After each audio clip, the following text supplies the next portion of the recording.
Tiffany has always been my constant, my North Star. We met in kindergarten, of all places. I can still picture her with those wild curls and that big, toothy grin, chasing me across the playground. She was fearless even then. I never imagined that same girl would become my world. We went through everything together: school dances, late-night study sessions, those awkward teenage years. When it came time to pick a university, there was no question we'd go together. She chose arts and history, naturally. Tiffany has always been about storytelling and connecting the dots of the past. I went into science. It was the logical path for me, and honestly, I think it intrigued her how different our worlds were. She'd joke about how I'd end up wearing a lab coat while she'd wear a beret, scribbling poetry in a cafe somewhere. After university, we took our first real steps into adulthood. I landed a job at a pharmaceutical company, a big one, the kind of place that felt overwhelming and exciting at the same time. It was everything I'd worked for, but there were moments when I felt like a small cog in a massive machine. Tiffany, on the other hand, walked into her dream job at a magazine publication. I'd come home tired from meetings and data analysis, and she'd be buzzing with stories about her latest feature or some quirky artists she interviewed. Our lives have started to feel like two parallel tracks, running close but separate. We still have our late-night talks, where she curls up beside me with a cup of tea and asks me to explain some obscure science facts she read online. And I love hearing about her world, so full of creativity and color. She lights up when she talks about her work, her dreams, her plans for the future. At first, I was proud of Tiffany for how quickly she adapted to her new job. She worked hard, made a name for herself, and even found a group of friends who seemed to really click with her. But as time went on, I started noticing the shift in the way she talked and the people she surrounded herself with. Most of her new friends were these so-called liberal feminists, always ready to talk down about men as if we were some kind of plague on society. It wasn't just a few offhand comments either. They seemed to genuinely despise men. I tried to give them the benefit of the doubt at first, thinking maybe I was misjudging them. But after a few interactions, my patience wore thin. These women would say things that were outright ridiculous, like how a wild bear would be a better companion than a man. I mean, come on, they'd laugh as if it was some kind of inside joke, but the venom behind their words wasn't hard to catch. I couldn't help myself when the conversations turned to their anti-men rhetoric. I'd ask pointed questions, ones they clearly weren't ready for, and watch as their smugness crumbled. I didn't enjoy humiliating them, but I also wasn't about to let them treat me like some kind of inferior species just because of my gender. Tiffany hated it when I spoke up, though. She'd give me that look, half frustrated, half embarrassed, and try to smooth things over. "They don't mean it like that," she'd say later, as if I wasn't fully aware of the tone and intent behind their words. But how could she not see the problem? These weren't just harmless jokes. They were tearing men down, and I was expected to sit there and take it. The more time she spent with them, the more I felt like I was losing her to their ideology. Our conversations changed. She started questioning things she'd never brought up before, as if she was trying to view me through their lens. It was maddening. I wasn't against women's rights or equality. Far from it. But I wasn't about to stand by and let them poison Tiffany against me, against us. When Tiffany first brought up the idea of delaying the wedding, I felt my stomach drop. We'd been planning this for years. It was supposed to be the next big step in our lives together. Her tone was hesitant, and she kept saying things like, "I just need more time to think about what marriage really means." But I wasn't buying it. This wasn't her talking, it was them, the so-called feminist witches she surrounded herself with, filling her head with their anti-marriage nonsense. I couldn't hold back. I asked her straight up if this was their doing, if their warped ideas had gotten to her. She didn't say yes, but she didn't say no either. That silence was louder than any answer she could have given me. I was furious. The woman I loved, the woman I planned to spend my life with, couldn't even give me a straight answer. I didn't yell. I didn't fight. I just walked out. I needed air, space, anything but sitting there and watching the distance between us grow. I didn't go home that night. I turned my phone off and stayed out, trying to wrap my head around what was happening to us. How could the woman who once talked about having a family and growing old together suddenly be questioning everything? By the time I turned my phone back on, there were dozens of missed calls and texts from her. She kept apologizing, saying she didn't want to lose me and that we could figure things out together. It wasn't easy, but hearing her say that she still wanted us made me relent. I went back the next morning. When I walked through the door, she looked like she hadn't slept. She hugged me tight, like she was afraid I might disappear again. I didn't say much, just held her for a while. I wanted to believe her when she said she didn't want to lose me. But a part of me wondered how much of Tiffany was still Tiffany, and how much had been replaced by the voices of her so-called friends. A few months had passed, and things between Tiffany and me were better on the surface. But there was still an undercurrent of tension. She'd gone back to spending more time with her feminist friends, parroting their ideas like one of their loyal flying monkeys.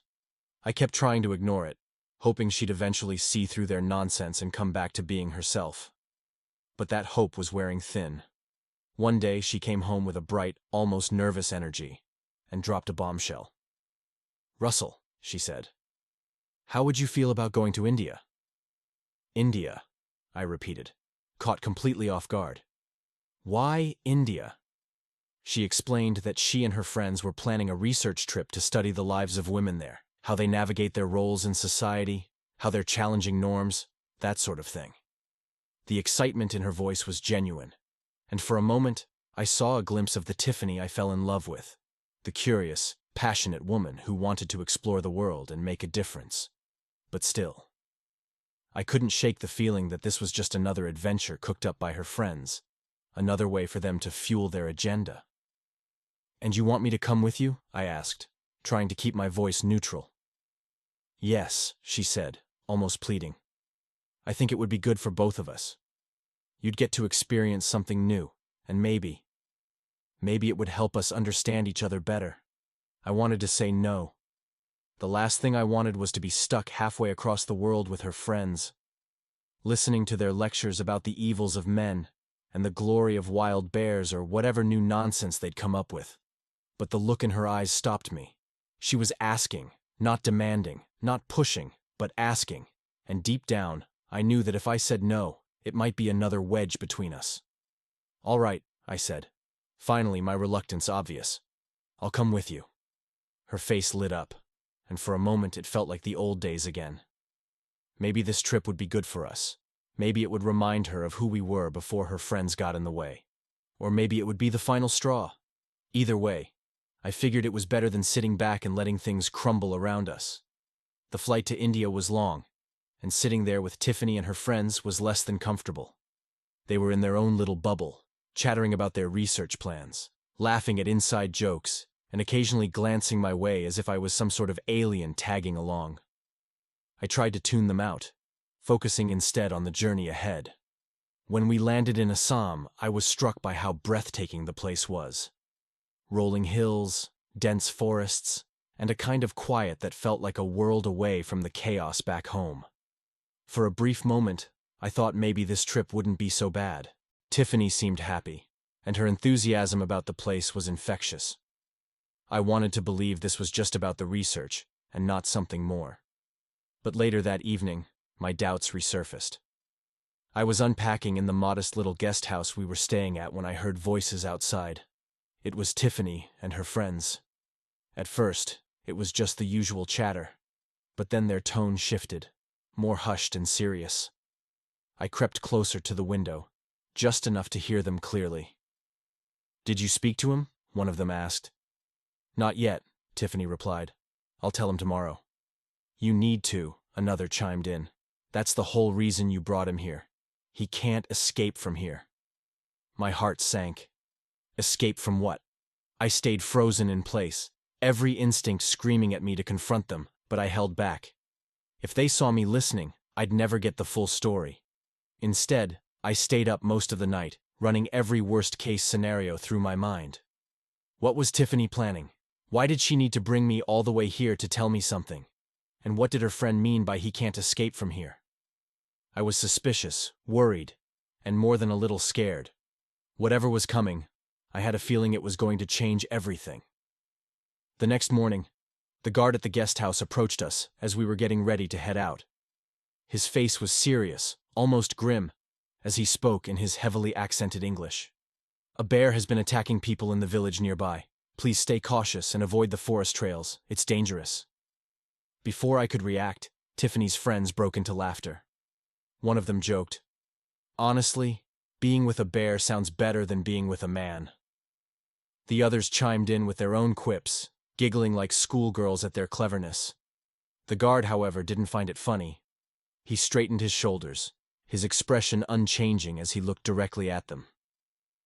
"I really hope you never have to meet a sloth bear," he said, his voice calm but cutting. "He will not kill you, but every second that he is with you, you will wish you were dead. Bear attack victims are scarred for life, physically, mentally. If he comes, you will wish there was a man to save you." The laughter died out quickly, their smug smiles replaced by a mix of awkwardness and unease. The guard's words lingered in the air, heavy and unshakable. I couldn't help myself. I smiled and caught Tiffany's eye. There was a flicker of something in her expression, maybe irritation or embarrassment. It was hard to tell. "Guess not every man is so useless after all," I said lightly. But there was an edge to my voice. Tiffany didn't respond, just looked away, clearly uncomfortable. As we headed out for the day, the mood among her friends was noticeably more subdued.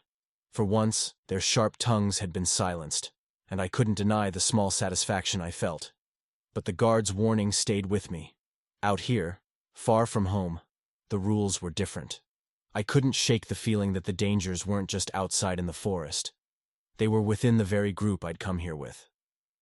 That evening, as Tiffany sat down across from me with a serious look on her face, I could already feel my heart sinking. "We need to talk." Those 4 words always seemed to carry the weight of something irreversible, and I knew this wasn't going to end well. She hesitated for a moment before diving in. "Russell," she began, "I've been thinking a lot about us, about our relationship, and I feel like I need to experience other people. I've only ever been with you, and I think it's important for me to date other men before we take the next step. I want to delay the wedding." I sat there, silent, letting her words settle like stones in my chest. So this was what it had come to. I didn't yell, didn't argue. Instead, I asked her, my voice calm, "So you want to date other men?" She nodded, avoiding my eyes. "All right," I said, keeping my tone measured. "So that means I can date other women too?" That got her attention. Her head snapped up, and I could see the agitation bubbling beneath her composed exterior. Before she could say anything, I continued, "If it's good for you, then it's good for me. Equality of genders, right?" Her expression faltered. She clearly hadn't expected that response. Reluctantly, she nodded. But the tension in her jaw was unmistakable. I pressed further, keeping my tone even. "And what happens if I find someone better? Someone I don't want to leave? What if? I don't want to get back together with you." Now she wasn't just agitated, she was outright defensive. Her voice rose, tinged with anger. "As a woman, I've been from the oppressed gender. This isn't the same. I can date other men because I need to grow and experience life. But you need to stay faithful to me. That's different." She was practically frothing, her words spilling out in a rush of frustration and contradiction. I, however, remained calm, which only seemed to irritate her more. "Tiffany," I said, leaning back slightly, "if you truly believe in equality of genders, then it works both ways. You can't have one set of rules for yourself and another for me. That's not equality. That's bullshit entitlement." Her face flushed, and she looked like she was about to argue. But for once, she had no response. I listened to her crying, but my decision was made. This trip had been a setup from the start, her carefully orchestrated way of breaking this to me in an isolated place, where she thought I wouldn't have any choice but to accept it. It was clear she'd already thought this through, likely even made a list of the suitable men she wanted to experience, while I sat back and played the fool. Standing up, I said calmly, "Since it seems you brought me all the way here just for this conversation, I can only assume you've already done your homework and have a list of potential candidates for your experience. My role here seems done. I'm heading back. I began packing my bags while she pleaded, her voice cracking as tears rolled down her face. Please, Russell, don't do this. Just think about it. I didn't mean to hurt you. I just need time. I don't want to lose you. I zipped up my bag and turned to her, keeping my tone steady. If you need time and a list, then I need to get started on my own. Unlike you, I didn't come prepared. I need to head back home to begin my experience. Her friends came in, likely alerted by the commotion, and started trying to reason with me. One of them stepped forward, her voice dripping with faux concern, trying to spin this as some sort of growth opportunity for all of us. I looked at her, unimpressed. You know, I said, my tone cutting. You have a great body. Maybe under different circumstances I'd even consider sleeping with you.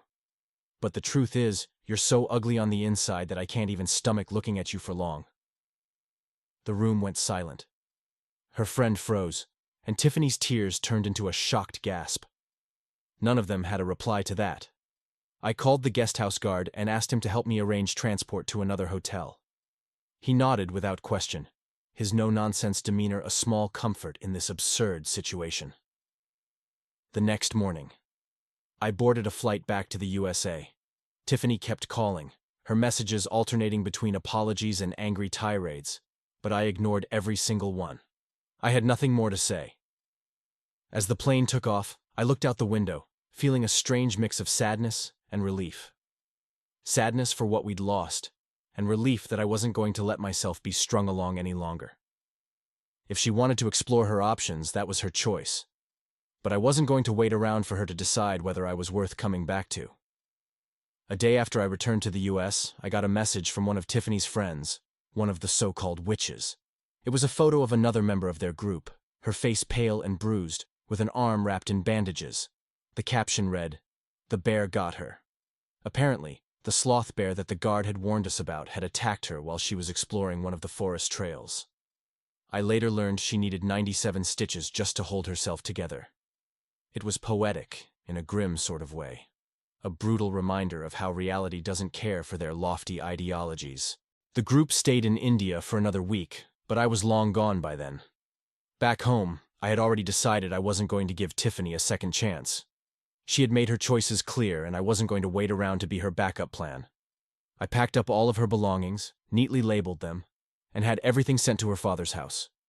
When I called her father to explain the situation, he surprised me by agreeing wholeheartedly.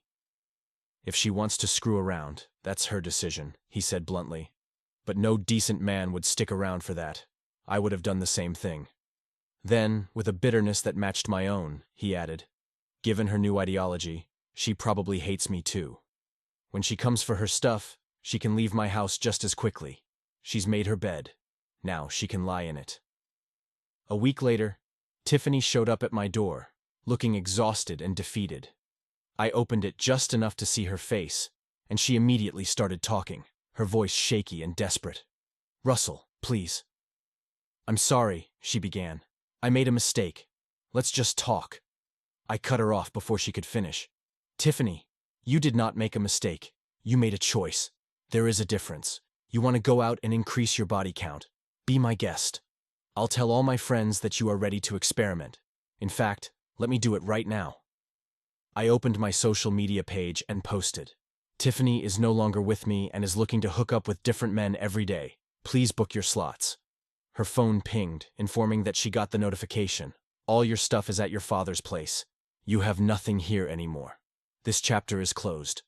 Her eyes widened, and for a moment, she looked like she was about to argue. But before she could say another word, I stepped back and shut the door. For the first time in what felt like ages, I felt a sense of peace. I wasn't angry anymore. Just done. Tiffany had made her choices, and I had made mine. Life would go on, and I'd find my way forward without the weight of her indecision dragging me down. A few months after the fallout with Tiffany, life had taken a brighter turn for Russell. He'd met someone new, a charming, down-to-earth woman who shared his interests and values. Their connection had been instant, and within weeks of dating, they decided to move in together. Life felt refreshing again, unburdened by the chaos and drama of his previous relationship. One evening, After a cozy movie night, Russell and his girlfriend were walking home, enjoying the cool air and the relaxed silence between them. As they rounded a corner, a commotion caught their attention. There she was, Tiffany. Her once put-together appearance was replaced by a disheveled, almost unrecognizable figure.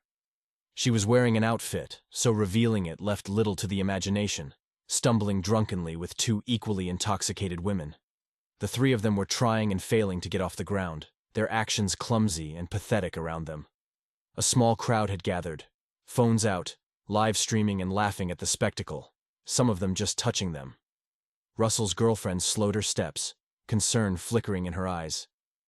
"Should we help them?" she asked softly, looking up at him. He stopped, glanced at the scene, and let out a small, humorless laugh. "Nah," he said with a shrug. She wanted the streets, and now she belongs to the streets. His girlfriend gave him a searching look, but said nothing as they walked away. The image of Tiffany, lost and humiliated, lingered in Russell's mind for a moment. But only for a moment. He had moved on. She had made her choices, and this was the life she'd carved out for herself. Months later, Russell received an unexpected call from Tiffany's father. His voice was heavy with exhaustion and worry. "She overdosed," he said bluntly. "She's in the hospital." I just thought you should know. I'm not asking you to do anything. I know you've moved on. I didn't know who else to tell." Russell leaned back in his chair, the news sinking in slowly. A part of him wanted to feel something more: regret, sympathy, maybe even anger. But all he could muster was a distant sense of pity. "Take care of her," he said simply, his tone devoid of emotion. After a pause, he added, "Not all friends are true friends. Maybe she'll figure that out one day." He ended the call and put his phone down, turning back to his girlfriend, who was reading on the couch. She glanced up at him, sensing something had shifted. "Everything okay?" she asked. Russell nodded, giving her a small smile. "Yeah, just a reminder of why I'm grateful for where I am now." With that, he left the past where it belonged, behind him, and focused on the life he was building with someone who truly valued him. Dear listeners, please share your thoughts in the comments section below, and don't forget to like, share, and subscribe.